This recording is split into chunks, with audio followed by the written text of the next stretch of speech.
So technique number 1, we identified the graph. Energy over here, performance over here, inverted U. So if you remember, over here was anxiety, we don't want that. Down here was depression, unmotivation, we don't want that either. So if you could imagine that on this energy continuum, on this energy x-axis is the following scale: 1, 2, 3, 4, 5. Right? So 1, depressed, we don't want 1. 5, too anxious, we don't want 5. So now for you to know your number, you really have a choice of a 2, a 3, or a 4. If you're a 3, if you're identifying as a 3, you're just one of those individuals that I don't feel too calm, I don't feel too pumped up, I'm just right in the middle. Okay, fine, you go B3, all right, all good. Maybe you're somebody that knows, depending on your personality style or the type of performance that you're in, that you like to be a little bit more pumped up. You're the one listening to heavy metal before the performance and you're getting jacked and you're hitting your buddies and stuff. You're one of those, you're gonna be a 4. Remember, not a 5, 5's too much, so you're gonna be hanging out at a 4. That's your ideal number. Or maybe you're somebody that's like, no, I don't like all that pumped up thing, I'm not even in that type of performance context, or that's just not how I roll. Then you may identify that you're a 2.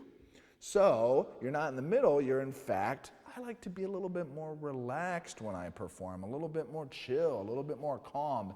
That's when my best version of myself shows up.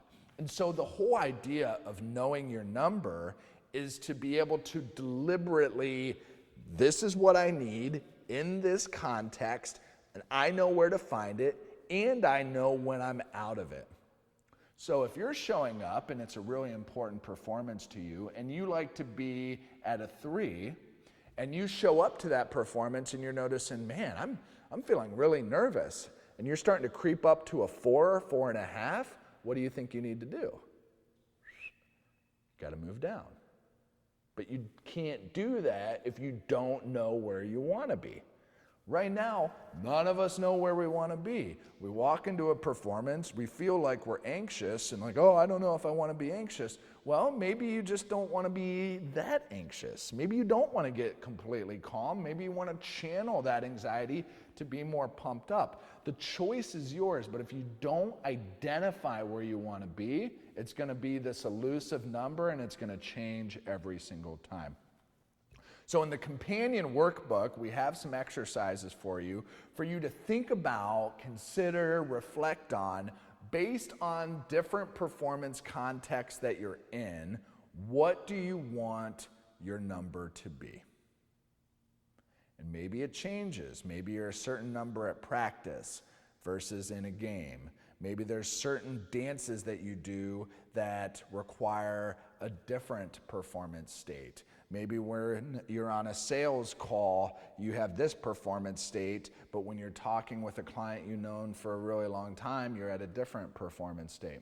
So we're giving you the opportunity to consider a few different contexts and knowing what you want your number to be and where you would like your composure state to be. And once you find it and know it, now it's a matter of moving your dial in any particular way to get there.